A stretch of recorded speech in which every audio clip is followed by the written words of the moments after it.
அனைவருக்கும் வணக்கம். மயிலை மதன் வீடியோ எஸ்கேஎம் மதன் மோகன்.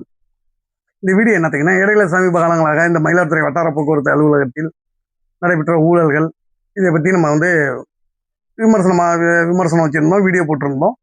அதற்கு எந்த விதமான எதிர்வினையும் இல்லை, நடவடிக்கையும் இல்லைங்கிறதுனால செத்த பாம்பை திரும்பி திரும்பி அடிக்க விருப்பம் இல்லாதத இடையில எதுவுமே பதிவிடாமல் இருந்தோம். இன்னைக்கு பதிவிடுற காலகட்டாயத்தில் இருக்கிறேன். ஏனென்றால் எனக்கு மினி பேருந்து உரிமையாளர்களோ தனியார் பிரைவேட் பஸ் பெரிய வண்டி உரிமையாளர்களோ யாரோ எனக்கு சொந்த பந்தமோ உறவினர்களோ யாரும் எது கிடையாது. நான் அந்த பிரச்சனைல என்ட்ரி ஆகுறது என்னன்னா, நீ செஞ்ச ஊழலை வெளிப்படுத்துறதுக்கு தான். வட்டார போக்குவரத்து அலுவலகத்தில் என்ன ஊழல் நடந்திருக்கு, இவங்க பர்மிட் வழங்குனதுல என்ன பண்ணியிருக்காங்க, கட்டணத்துல என்ன பண்ணியிருக்காங்கிறத அதுதான் வெளில மக்களுக்கு நம்ம அம்பலப்படுத்தணும். இதுதான் அதனுடைய உள்கருத்து, உள் அம்சமும் இதுதான். இது மற்றபடி தனிப்பட்ட முறையில வேற இருக்கு, அது தனியா அது பார்த்துக்கலாம். தனிப்பட்ட முறை எனக்கும் அவங்களுக்கும் உள்ளது தனியா, அது அப்பாற்பட்ட விஷயம், அது அப்புறம் பார்த்துப்போம். தனிப்பட்ட விதத்தில் நம்ம எந்த அளவுக்கு அசிங்கப்படுத்த முடியுமோ, கல்வி ஊற்ற முடியுமோ அதுக்கும் போட்டிருக்கோம். அதுக்கும் எதிர்வினைங்கிறது கொஞ்சம் ஓரளவு சூடு சொரணமான வெக்கம் எதுவுமே இல்லை. அதனால நம்ம அது உள்ள வரதுக்கு திரும்பி நான் அதை பேசணும்னா என் தகுதியை நான் குறைச்சிக்கிறதா தான் ஆகிடும், என் பர்சனல் மேட்டர்ல என்னுடைய தகுதியை நான் குறைச்சிக்கிறதா ஆகிடும். அதனால இப்ப நடந்தது என்னங்கிறத சம்பவத்துக்கு வந்துடுறேன். அந்த புண்ணியமா யாருன்னு தெரியல, அந்த முதலாளி யாருன்னு நமக்கு தெரியாது. அவர்கிட்ட நான் வேலை பார்த்துருக்கேனா பார்க்கலையாங்கிறது கூட எனக்கு தெரியல. ஒரு பெரிய பஸ் ஆப்ரேட்டர் போய் சொல்றாரு, ஐயா நாங்கள் இப்போ பர்மிட்டை மாற்றி ஓட்டினாங்க பாலாஜியை, வண்டியை மறைச்சேன், பெரம்பூர் ஸ்டேஷன் எடுத்துட்டு போனா எழுதி கொடுத்துட்டு வந்தான், ஐயா திருப்பாம்பரம் ஓட்ட மாட்டேன், என் பர்மிட்ல ஓட்டிக்கிறேன்னு. இப்போ திரும்பியும் திருப்பாம்பரம் ஓட்டுறா ஐயா, நடவடிக்கை ஏதாவது பார்த்து நடவடிக்கை எடுங்கய்யான்னு ஒரு பஸ் ஆப்ரேட்டர் தெரிவிக்கிறாரு.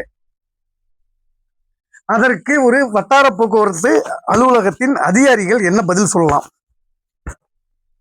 ஒண்ணு நடவடிக்கை எடுக்கிறேன்னு இருந்தா பிரச்சனையே சால்வ். இந்த வீடியோவை நான் போகணுங்கிற அவசியமும் இல்லை. அதுக்கு அந்த வட்டார போக்குவரத்து அதிகாரி என்ன சொல்லியிருக்காரு, அதிகாரி ஆய்வாளர் ராம்குமார் என்ன சொல்லியிருக்காரு, மதன்கிட்ட சொல்லி முடிச்சிங்க. சரி ரைட்டு, மதன்கிட்ட சொல்லி முடிச்சுக்கிறாங்க. அப்புறம் நீ அங்கே கிரேட் ஒன்றா இருக்க, உன் போஸ்டிங் என்கிட்ட கொடுத்துரு, நான் பார்த்துக்கிறேன். அப்போனா பாலாஜி மினி பஸ் ஓனருக்கும் உனக்கு என்ன சம்பந்தம், என்ன தொடர்பு? ஏன் அந்த வண்டி மீது மட்டும் நடவடிக்கை எடுக்க மாட்டேற? கேள்வி எழும்புதில்ல.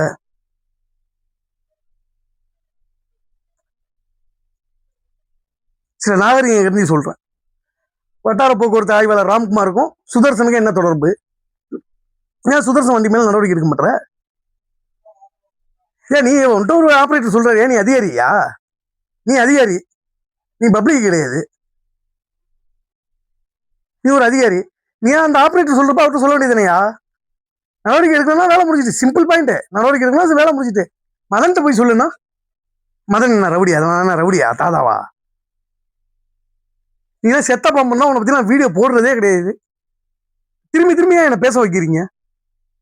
இல்ல நான் உன்னை கழுவி ஊத்துறதை நீ ரசிக்கிறியா? உன்னை பத்தி ஏதாவது என் சேனல்ல வந்துகிட்டே இருக்கணும், அப்டேட் ஆகிட்டு அதை ரசிச்சுக்கிட்டு இருக்கியா சவுங்கியா?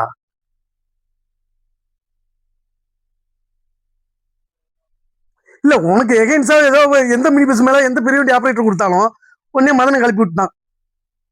ஏதோ ஒரு மினி பஸ் போய் பெரிய வண்டி ஓனர்லாம் மறைக்கிறாங்க, எங்களுக்கு இதான் இருக்குன்னு பிரச்சனை இருக்குன்ட்டு சொல்றாங்க, உடனே மதனை கிளப்பிடுறான். அவங்க பின்பலம் மதனை.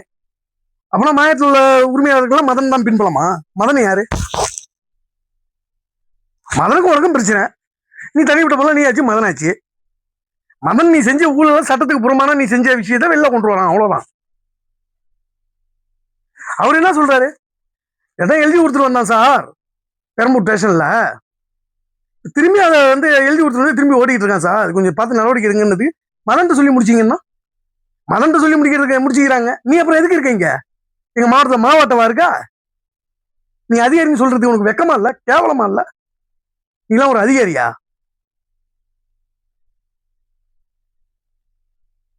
உனக்கு எனக்கு பிரச்சனை, டேரக்டா பேசுறேன்.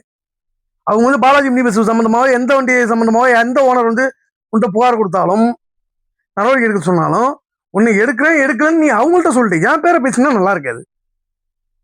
நீலாம் செத்த பம்புலாம் எவ்வளவுதான் அசிங்கப்படுத்திட்டேன். அதுக்கப்புறம் அவனை பத்தி நான் பதிவு போடுறது இல்லை. திட்ட ஒரு 4-5 நாளா உங்களுக்கு சமாச்சாரம்லாம் இந்த பதிவுமே வந்திருக்காது. இந்த பதிவு போடுறதுக்கு வைக்கிறீங்க, நல்லது இல்லை. ஏன்னா நாகரிகம் கருந்தி பதிவிடுறேன். ஏன்னா நானும் குடும்பத்தில் இருக்கேன். என்னை பெற்றதும் ஒரு தாய், எனக்கு கூட பிறந்த அக்கா தங்கச்சிலாம் இருக்காங்க. நீ சொன்ன விதத்தை வேற மாதிரியா என்னால் திசை திருப்ப முடியும். உன் மேல விசாரணை கமிஷன் வரைக்கும் கொண்டு போக முடியும். உன்னை அசிங்கப்படுத்த முடியும். நான் படுத்துனதே இது பெரிய அசிங்கமா படுத்த முடியும். நான் தேவையில்லன்னு நாகரிகம் கருந்தி விடுறேன். ரைட்டா? சும்மா எல்லாத்தையும் பேசுறதா என்கிட்ட பேசிட்டு இருக்காத. நீ எது சொன்னாலும் எனக்கு கொஞ்சம் லேட்டா வரும் காதுக்கு, அவ்வளவுதான். அன்னைக்கே வரலாம், லேட்டா வந்துடும், வராம இருக்காது. இதான் உனக்கு ஃபர்ஸ்ட் அண்ட் லாஸ்ட். உன்ட்ட ஒரு ஆப்ரேட்டர் சொல்றாங்கன்னா என் நடவடிக்கை எடுக்கலன்ட்டு அதோட முடிச்சுக்க. மதன்ட்ட போய் சொல்லணும்னு சொன்னா என் பேரெல்லாம் போய் யூஸ் பண்ணுறதுக்கு உனக்கு தகுதியே கிடையாது. தகுதியற்ற நபர் நீ. ஏன்னா ஆனஸ்டா இருக்கிற அதிகாரி பேசலாம். இந்த பாலாஜி மினி பஸ் சம்பந்தமா அந்த பர்மிட் வீடியோ எல்லாம் எடுத்து போட்டேன். யாருக்கிட்டே ஒரு டீ வாங்கி சாப்பிட்டு அந்த வீடியோ செஞ்சிருக்கேன். யாராவது ஒருத்தவங்களை சொல்ல 10 ரூபா கேவலம் ஒரு டீ வாங்கி குடிச்சு செஞ்சிருக்கேன். இதா என் பேரை யூஸ் பண்றதுக்கு உனக்கு தகுதியே கிடையாது. தகுதியற்ற நபர் நீ. உனக்கு பர்சனல் லாஸ்ட் என் பேரை யூஸ் பண்ணாத. உன்ட்ட ஒரு ஆப்ரேட்டர் சொல்றாங்க, உனக்கு எனக்கு தனிப்பட்ட முறையில் இருக்காவா பேசிப்போம். என்ன நீ எப்படி வேணாலும் அவதூறு கிளப்பு, நான் உன்னை அவதூறு கிளப்புனா அது வேற. இந்த மினி பஸ் சம்பந்தமா என் பேரை யூஸ் பண்ணனா நல்லா இருக்காது. அந்த ஆபரேட்டர் யார் என்பதை விவரம் தெரிந்தவர்கள் கமெண்ட் பண்ணுங்க, ஷேர் பண்ணுங்க, லைக் பண்ணுங்க. ராம்குமாருக்கு இன்னும் இருக்கு.